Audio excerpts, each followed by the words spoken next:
بسم اللہ الرحمن الرحیم۔ آدم علیہ السلام کو جب زمین پہ اتارا گیا تو آدم علیہ السلام جو سب سے پہلے زمینی پھل کھایا اس کو بیر کہا جاتا ہے۔ مزاج کے لحاظ سے اگر ہم دیکھیں تو یہ سرد تر درجہ اول میں ہے۔ ذائقے کے اعتبار سے ترش بھی ہوتا ہے، میٹھا بھی ہوتا ہے۔ اقسام کے لحاظ سے تقریباً 4 پائے جاتے ہیں، 4 قسم کا جو ہے بیر پایا جاتا ہے۔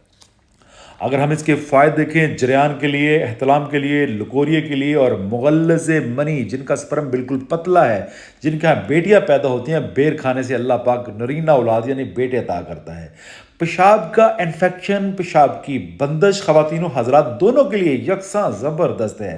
قلت دم یعنی آئرن کی کمی کے لیے بیر سے اچھی کوئی بھی غذا یا دوا نہیں ہے۔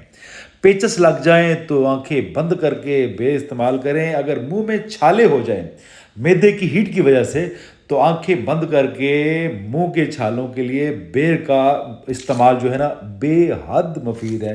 اور ہمارے ہاں عام لوگ جو ہیں بالوں کو پاورفل کرنے کے لیے، جن کے بال جھڑتے ہیں، بال کم ہیں، ان سے بیری کے پتوں سے بالوں کو اکثر دھویا جاتا ہے۔